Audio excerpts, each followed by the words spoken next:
chase the hounds. Puppy monkey baby.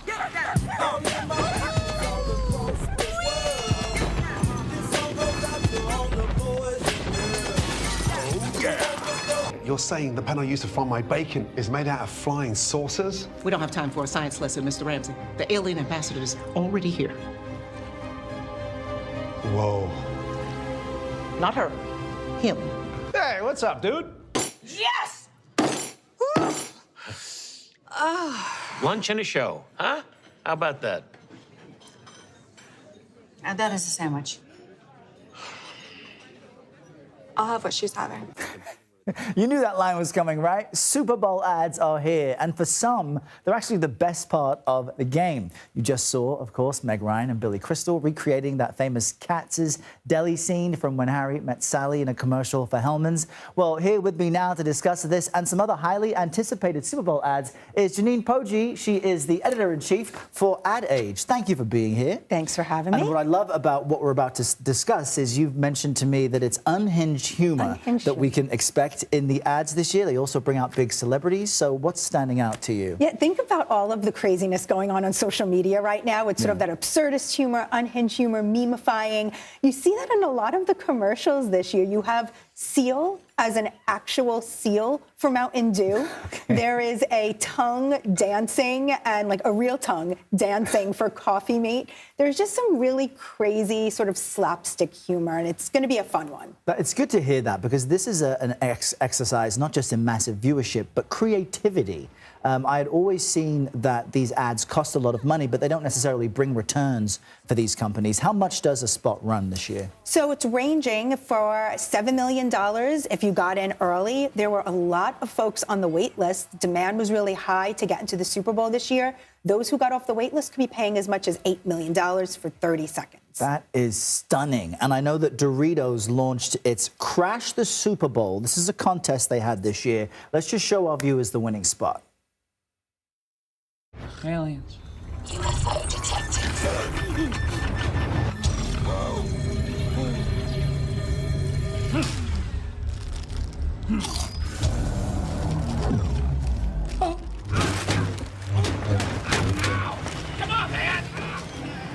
Okay, help us understand what we're witnessing here. How did this come together? So they had a contest, Doritos, for a long time that they brought back this year, sort of calling on fans to actually submit ideas for a commercial. And this came from Dylan and Nate. They are two folks who submitted.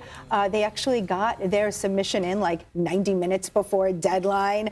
They shot always this the procrastinators commercial. who win.